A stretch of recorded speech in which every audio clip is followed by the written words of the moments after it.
The first sound she heard was the scrape of iron against stone, slow and deliberate, like a warning meant to wake the soul before the body. Firelight crawled along the cave walls, turning rough rock into moving shadows that rose and fell like breathing giants. Her wrists ached where the rope had rubbed them raw. Her throat burned from words she had already swallowed a dozen times. She lifted her chin anyway, because fear had followed her across plains and rivers, and she was done bowing to it. "So this is the part where you forced yourself on me," she said. Her voice thin but steady, shaped by nights of hunger and days of running. "This is where men decide they own what they catch." The warrior did not answer at once. He stood a few paces away, broad-shouldered and still, the kind of stillness learned by those who hunt for a living. His name was Iron Crow, a name earned, not given. And it carried weight in the borderlands, where law thinned and men settled scores with their hands. A long coat of worn hide hung from his frame. His eyes held the dark shine of someone who had seen too much blood to rush toward more. She waited for the laugh. She waited for the step forward. She waited for the moment she had been taught to expect since girlhood. None of it came. Instead, Iron Crow reached into his coat and drew out a small ring of keys. They glinted in the firelight like bits of captured sun. He tossed them to the ground between them. The sound they made was sharp and final. "You're free," he said. The words hit harder than any threat. She stared at the keys as if they might bite her. Freedom was a thing spoken of in whispers, a rumor passed from wagon to wagon, not something thrown so lightly at a woman tied and cornered.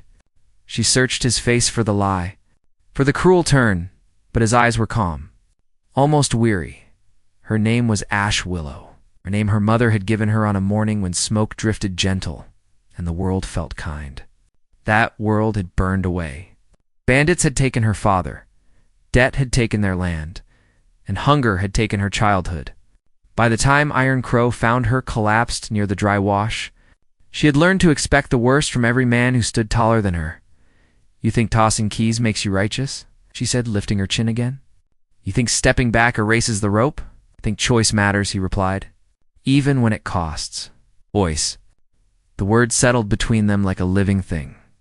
Outside the cave, wind rolled across the plains, carrying the smell of sage and dust.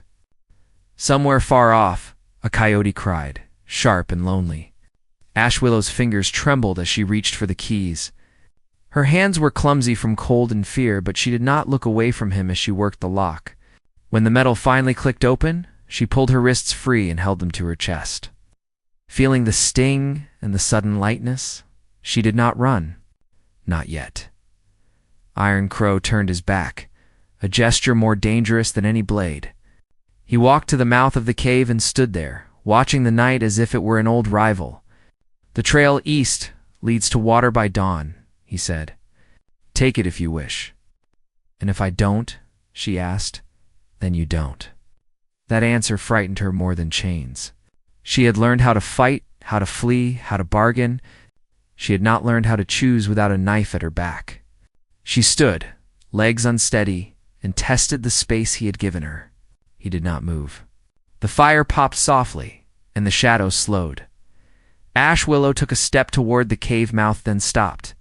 "Why me?" she asked, hating the smallness of the question. Iron Crow's shoulders rose and fell. "Because I know what it is to be taken," he said. "And I know what it is to be blamed for surviving." She watched him then, really watched him, and saw the scars at his wrists, pale and old, half hidden beneath leather. She saw the way his hands rested open at his sides, not reaching. The plains were full of men who claimed honor and left ruin behind them. This one stood in silence and let the night decide. Her stomach growled, betraying her. She laughed once, a sound like breaking glass. "Freedom won't fill an empty belly." "No," he said, "but it lets you decide how to fill it." He led her back from the cave mouth, slow and careful, keeping distance. From a pack he drew out bread, hard but clean, and a strip of dried meat. He set them down and stepped away again. Ash Willow ate like someone afraid the food might vanish if she slowed. With each bite, the shaking eased and something else stirred. Something dangerous and hopeful. The borderlands whispered stories about Iron Crow, Some said he was a mercenary who sold his strength to the highest bidder. Others said he hunted slavers and left them bound for the sun. Truth, she sensed, lived in the spaces between. When she finished eating, she wiped her mouth and met his gaze. "You could have traded me," she said. "Men would have paid," they would have, he agreed. "That is why I did not." The night deepened. Firelight softened the hard lines of the cave, and the wind carried the promise of weather. Ash Willow thought of the trail east, of water and dawn, of walking alone into a world that had already proven its cruelty. She thought of the keys on the ground, still there. A symbol that felt heavier than iron. "I won't be owned," she said. "I won't own you," Iron Crow replied. They sat with those truths, letting them settle. Somewhere beyond the plains, riders moved, drawn by rumor and profit. The borderlands were never quiet for long. Ash Willow felt the weight of choice pressing on her, not as a threat, but as a calling. When she stood. Iron Crow stood too, but he did not block her path. She walked past him, close enough to feel the warmth of his presence, close enough to sense the restraint it took for him to remain still. At the cave mouth she paused and looked back. "If I walk with you," she said, "it will be because I choose to. And if I leave, you won't follow." Inclined his head. Agreed. Outside, the stars burned cold and bright. Ash Willow stepped into the night, the keys heavy in her palm, freedom sharp and uncertain. Behind her, Iron Crow waited, silent as stone, knowing that the next step she took would bind them both in ways no rope ever could. Ash Willow took 3 steps into the open before the weight of the sky pressed down on her and made her stop. Night on the plains had a way of reminding a person how small they were. Stars stretched endless, sharp as broken glass, and the wind carried every sound farther than it should. She tightened her fingers around the keys, then loosened them. They were proof she had not imagined what happened behind her. Proof that a man had stepped back when the world expected him to step forward. Iron Crow remained at the cave mouth. A dark shape cut against the firelight. He did not speak. That silence felt heavier than words. Ash Willow turned slowly, measuring the space between them. If she ran now, she might gain distance. She might gain safety. Or she might draw eyes from the darkness that had already taken too much from her. "I don't know the way east," she said finally. Iron Crow nodded once, as if he had expected that truth. "The land teaches," he replied, "but it charges a price." "So do men," she said. "Yes," he agreed. They moved together then, not side by side, not apart, but in a careful balance shaped by caution. Iron Crow doused the fire, scattering ash with his boot, leaving no sign that would draw riders. When they set off, the ground sloped gently, the smell of sage thick underfoot. Ash Willow kept her distance, watching his back, listening to the steady rhythm of his steps. He walked like someone who knew every stone by name. As they traveled, memory crept in where fear had loosened its grip. She remembered the ranch that once stood near the cottonwoods, the fence her father built, with hands cracked and proud. She remembered the day men came with papers and cold smiles, speaking of debts and ownership. Her father had argued. Her mother had packed. Ash Willow had learned then that land did not love you back, and men could decide your worth with a scratch of ink. Iron Crows slowed as they reached a rise. He lifted a hand, palm open. Ash Willow froze. Below them, a faint glow marked a camp, small but active. Voices drifted up, rough and careless. "Slavers," Iron Crow said quietly. "Or worse." Ash Willow felt her stomach twist. The borderlands blurred faces together, but the hunger in those voices was familiar. "They'll see us at dawn," she whispered. "They won't see us if we don't give them reason," he replied. They angled away, moving through a shallow cut where the land dipped and hid them. As they walked, Ash Willow studied him in the dark. His silence was not empty. It was shaped, controlled, as if he rationed words the way others rationed food. She wondered what it had cost him to learn that restraint. "You said you were taken once," she said, keeping her voice low. "By who?" "By men who wore law like a coat," Iron Crow answered. "They said I was a threat. They said chains were protection. And you believed them." I survived them, he corrected. The wind shifted, carrying the smell of horses. Ash Willow's pulse quickened. She had seen what happened to those who were caught again. Freedom could vanish between one breath and the next. She thought of the keys, now tucked into her pocket, a weight that grounded her. They reached a stand of low brush and stopped. Iron Crow knelt, touching the earth, reading it the way others read faces. Tracks, he murmured. Fresh riders, moving hard. Ash Willow swallowed. For us, maybe, he said, or for someone else. The not knowing gnawed at her. She had lived too long under certainty shaped by cruelty. This quiet danger felt worse. Iron Crow rose and met her gaze. If they find us, he said, you keep moving. Do not look back. And you, she asked. I will slow them. The words landed like a stone in her chest. You said I was free, she said. Free means I don't owe you. He studied her, eyes dark. I did not ask for owing. They moved again, the land rising and falling, each step measured. As the hours passed, Ash Willow felt the first thin ache of hope mixed with fear. Iron Crow did not command her. He did not hurt her. He walked with purpose, but left space for her choice. That space was frightening. It demanded she decide who she would be when no one forced her hand. Near dawn. They reached a dry wash where the earth cracked like old skin. Iron Crow crouched, scanning the horizon. The sky lightened, turning the stars pale. Water's close, he said. But so are eyes. Ash Willow knelt beside him. You hunt slavers, she said. Not a question. Yes. Why? He did not answer at once. When he did, his voice was rough. Because someone hunted me. The sun edged higher, painting the plains in weak gold. A sound rose behind them, the distant thunder of hooves. Ash Willow's breath caught. Iron Crow's jaw tightened. They're gaining, she said. Yes. Then go, she urged. You don't owe me. Iron Crow reached into his coat again. This time, he drew out a small token, a carved piece of bone marked with a crow in flight. He pressed it into her palm. If you make it east, he said, show this at the crossing. Say my name. Ash Willow closed her fingers around the token. And if I don't go east, then you choose another path, he replied. The riders crested a rise, silhouettes sharp against the brightening sky. Ash Willow's heart pounded. She wanted to argue. She wanted to demand he run with her. Instead, she did the hardest thing she had learned since the rope fell away. She stepped back, then turned and ran toward the wash, boots sliding on loose earth. Behind her, Iron Crow moved the other way, drawing attention, drawing danger. Shouts rang out. A gunshot cracked the air. Ash Willow did not look back. She ran until her lungs burned and her legs trembled. She hid among rocks as the noise faded, clutching the bone token, the keys heavy in her pocket. Dawn broke fully, washing the plains in light that felt too honest, when she finally rose. She did not know if Iron Crow still stood or lay fallen. She did not know if freedom would hold.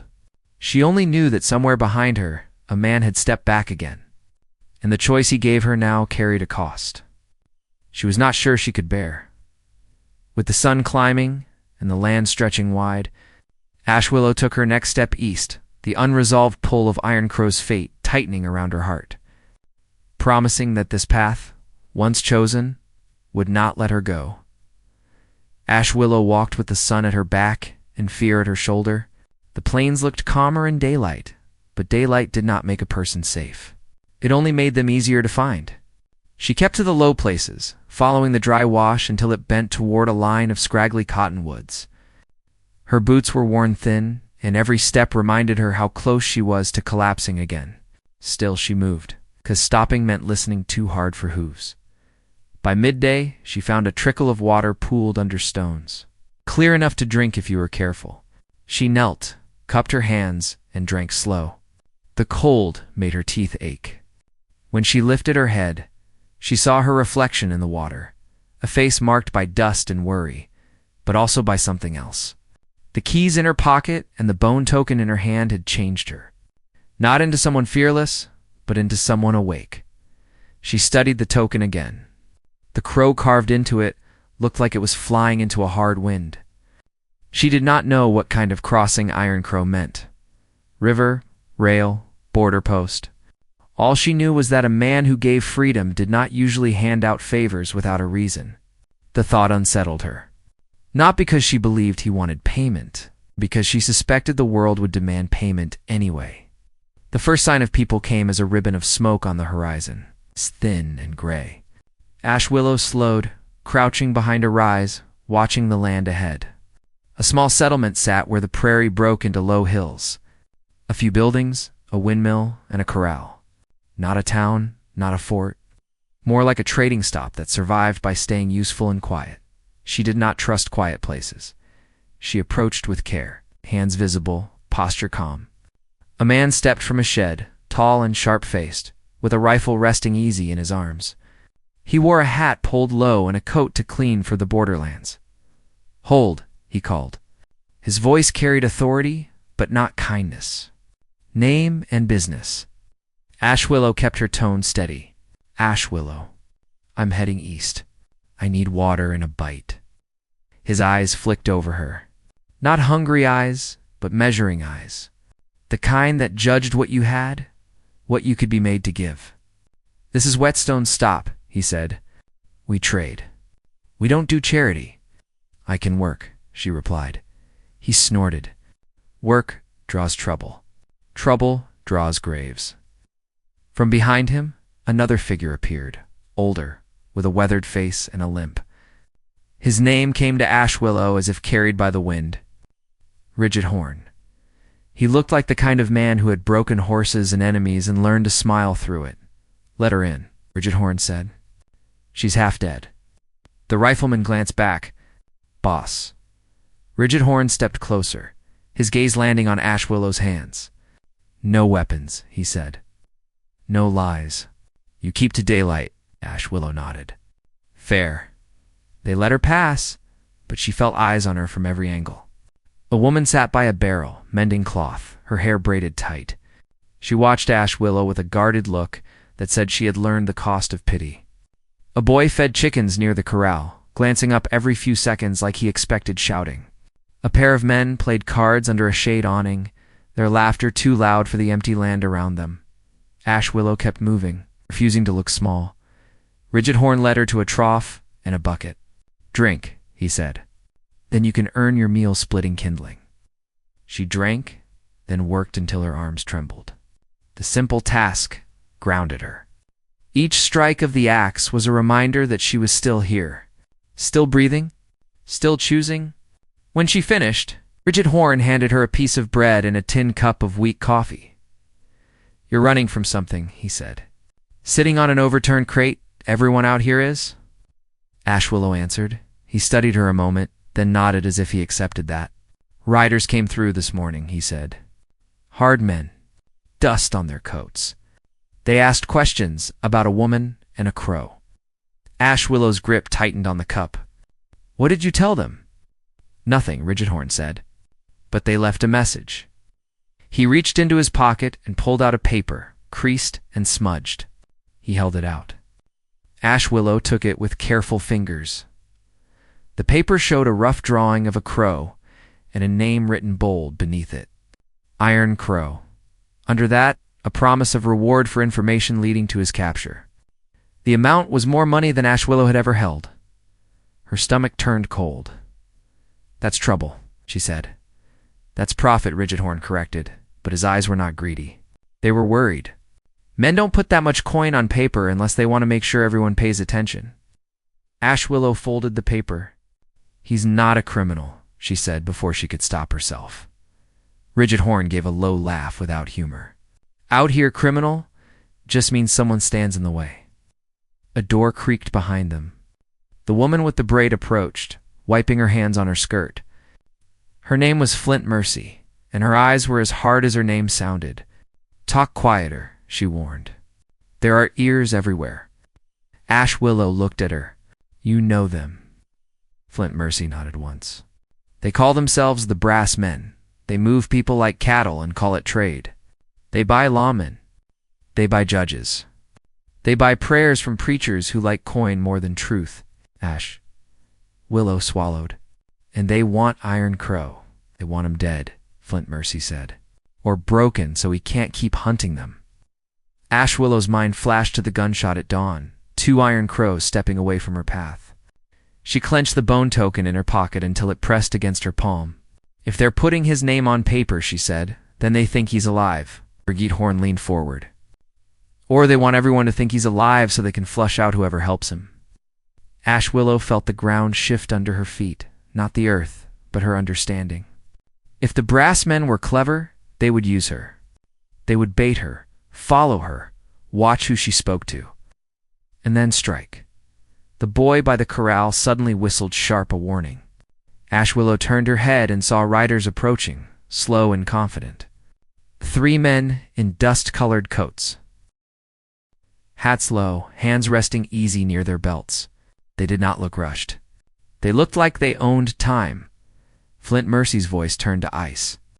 Inside, she said, Ash Willow followed her into the main building, a low structure that smelled of coffee and sweat.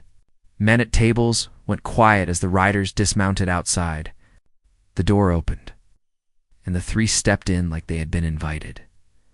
The one in front had a beard, trimmed neat and eyes that never stopped moving. His name, when he spoke, carried like a brand. Judge Pike. He was not a judge in any court that mattered. But the title meant he had a habit of deciding things for others. Afternoon, Judge Pike said, smiling. We're looking for a man and a woman. No one answered.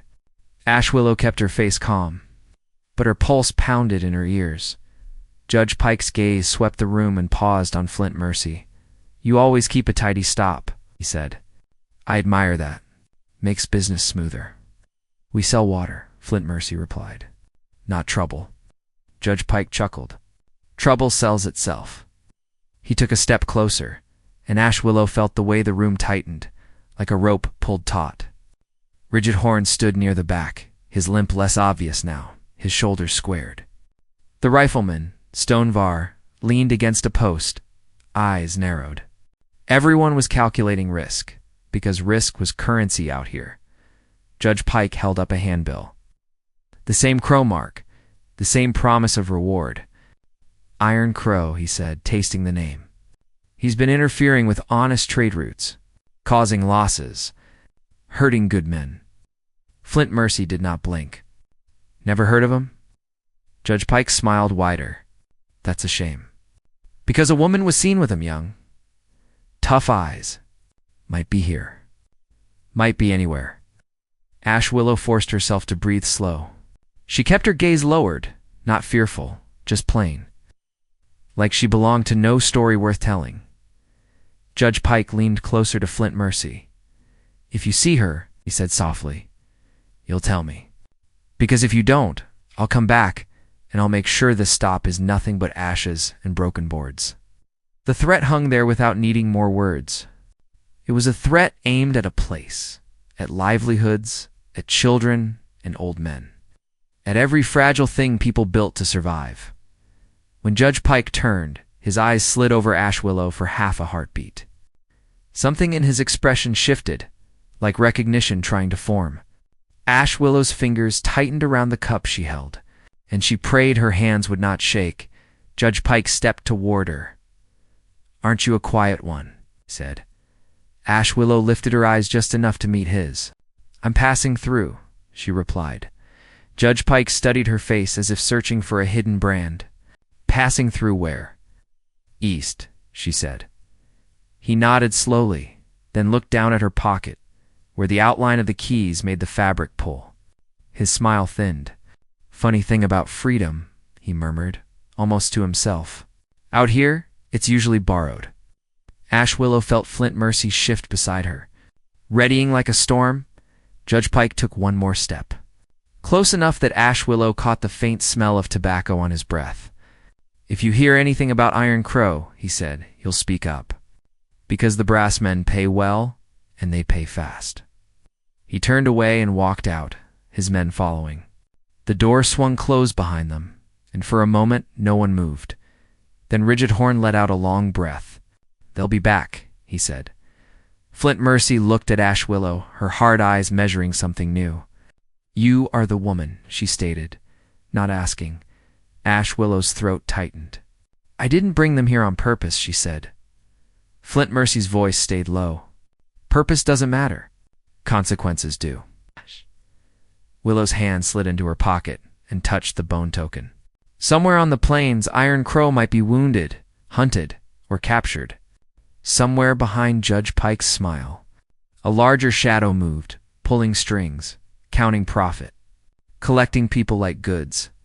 And now Ash Willow was standing in a place that could burn because of her name, because of Iron Crow's name, because the Borderlands did not forgive anyone who stepped out of line. Outside, hooves started again, circling, not leaving. Ash Willow met Flint Mercy's gaze and understood, with a cold certainty, that her next choice would not only decide her own fate, but the fate of everyone in Whetstone. Stop. The riders did not leave Whetstone. Stop. They drifted just beyond rifle range, setting up camp where the land rose enough to watch every approach. Smoke curled thin and steady, a signal meant to unsettle. Ash Willow felt it in her bones. The brass men were patient. They starved places before they burned them. Inside the main building, voices stayed low. Flint Mercy moved like a storm held tight, checking windows, counting supplies, whispering orders. Rigid Horn gathered the men who could shoot straight and the ones who could run messages without being seen. Stonevar cleaned his rifle with a care that bordered on reverence. No one spoke of fear, but it lived in the way hands shook when cups were lifted. Ash Willow stood apart, outbone token heavy against her palm. Every choice she made felt like a stone dropped into still water, ripples spreading farther than she could see. If she left now, the riders might follow. If she stayed, Whetstone's stop might suffer for her presence. Judge Pike had said freedom was borrowed. The thoughts scraped at her. Flint Mercy approached and studied her face. You draw storms, she said quietly. I don't want anyone hurt, Ash Willow replied. Want does not matter, Flint Mercy said. What matters is what you will do. Rigid Horn joined them, limping more than before. We can't outrun them, he said. They'll wait us dry. Ash Willow looked toward the door, imagining the plains Iron Crow somewhere out there, bleeding or moving. Hunted by men who sold cruelty like grain. They're here for me, she said. And for him? Judge Pike's voice drifted in from outside, carrying on the wind. He laughed with his men, easy and confident, as if the place already belonged to him. The sound hardened something inside Ash Willow. I can draw them off, she said. I can leave at night. Flint Mercy shook her head. They want leverage. They will take what they can. If you run, they will follow. If they follow, they will trample everything between here and wherever you fall. Rigid Horn scratched his beard. Unless we make this stop not worth the trouble. Stonevar looked up. You mean fight? I mean by time, Rigid Horn said. Time is what Iron Crow needs, if he's still breathing. Ash Willow met his eyes. You believe he is? I believe men like him don't go quiet easy, Rigid Horn replied. Plans formed and broke apart as fast as they were spoken. Whetstone's stop had no walls, no fort guns. It had people who had chosen to stay alive by keeping their heads down. Asking them to stand against the brass men was asking them to gamble everything. Ash Willow felt the weight of it pressing on her chest. I'll speak to Judge Pike, she said suddenly. Flint Mercy's eyes flared. That's a mistake. He thinks he owns the board, Ash Willow said. Let him think it, Rigid Horn frowned. Words won't stop him, she agreed, but they might make him show his hand. Night came down heavy and close. Lanterns glowed inside the building. Outside, the riders' camp crackled with firelight. Ash Willow stepped out alone, hands empty, posture calm. She walked toward Judge Pike's fire, each step measured. She felt eyes on her from both sides, the stop and the camp. Open threat, balanced on a knife edge. Judge Pike looked up and smiled like a man greeting an old friend. Well now, he said. Seems my afternoon thought decided to find me. Ash Willow stopped a few paces away. You said you wanted information, she replied. I have it. Smile sharpened. Go on. I was with Iron Crow, she said. The truth tasted like iron. At dawn, a murmur rippled through the camp. Judge Pike lifted a hand and the sound died. And you lived, he said softly. That's interesting. Step back, Ash Willow said. He let me go. Judge Pike chuckled. That sounds like a story men tell when they want mercy. You want him, Ash Willow said. I want Whetstone stop left alone. Judge Pike leaned forward, elbows on his knees. Firelight cut his face into angles. You don't bargain from a strong place. I bargain from a human one, she replied. You burn this place, and you gain enemies who have nothing left to lose. Judge Pike's eyes flicked toward the dark where Whetstone's stop waited. They already have nothing, he said. Ash Willow held his gaze. Then why threaten them? For a moment, the only sound was the fire. Judge Pike rose and stepped closer. Because fear is faster than hunger, he said, and cheaper. He circled her slowly. Ash Willow felt his attention like a hand on her back. Where is he? He asked. I don't know, she said, but I know how he thinks. Judge Pike stopped in front of her. And how is that? He believes choice matters, Ash Willow said. He believes people are not property. Judge Pike laughed, loud and ugly. Beliefs don't stop bullets. No, she agreed. But they make men stand up. Judge Pike's smile faded a notch. You're brave, he said. Or foolish. Both, she said. He leaned in, voice low. Bring him to me, he said. By tomorrow night? Or I take this place apart, board by board. Ash Willow did not flinch. And if I refuse? Judge Pike straightened. Then you will learn what happens when borrowed freedom comes due. She turned and walked back toward the stop, heart hammering. Behind her, Judge Pike called out, You have until moonrise. Inside, Flint Mercy grabbed her arm. What did you do? Bought a night, Ash Willow said. At a price. They gathered again, voices tight. Ridget Horn rubbed his temples. He's setting a trap. Yes, Ash Willow said. Or me. And for Iron Crow, Stonevar swore under his breath. Then we set one of our own.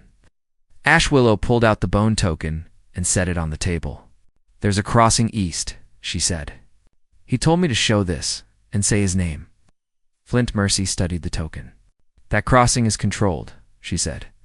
By men who don't love the brass men. Ridget Horn's eyes lit with a dangerous thought.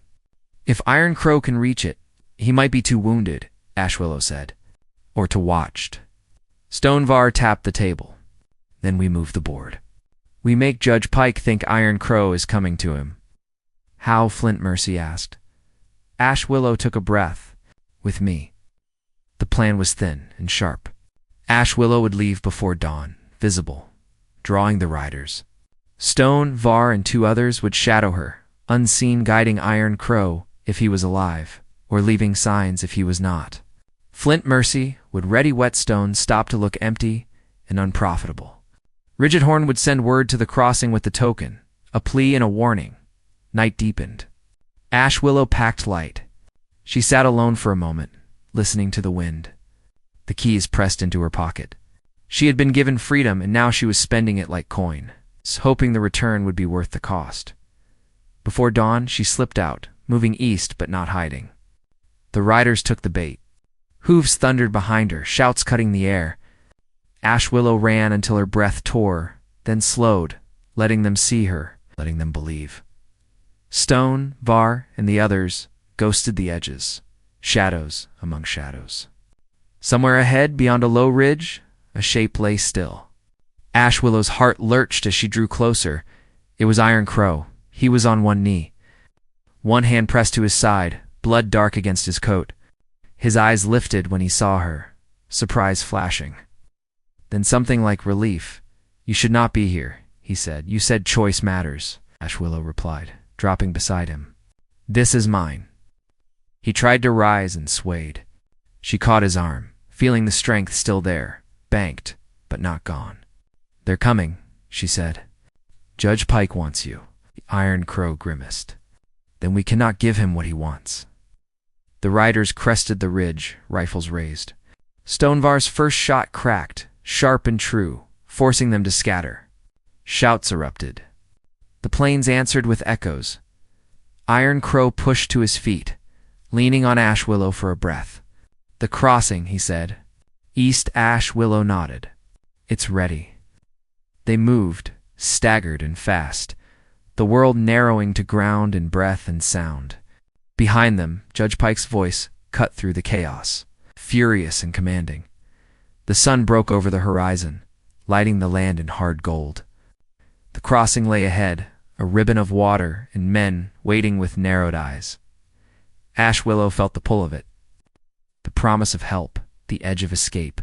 She also felt the trap tightening, Judge Pike closing from behind. The brass men pressing their advantage. Iron Crow squeezed her hand once, steady despite the pain. "Whatever happens," he said, "you chose." Ash Willow lifted her chin as shots rang and the crossing came into reach. The moment stretched, tight as a drawn bow, and she knew the next breath would decide everything. Even as the answer remained just out of reach, the crossing erupted into motion the moment. Ash Willow and Iron Crow reached the water. Men stepped from cover on both banks, rifles lifted but not firing, their faces hard and alert. The river ran shallow and fast, sunlight breaking across it like shattered glass. Judge Pike's riders thundered closer from behind, shouting. Certain the trap had closed, a tall figure stepped forward from the east bank, coat marked with dust and old scars. His name was Slateboon, and he carried himself like a man who weighed every breath. His eyes locked on the bone token in Ash Willow's raised hand.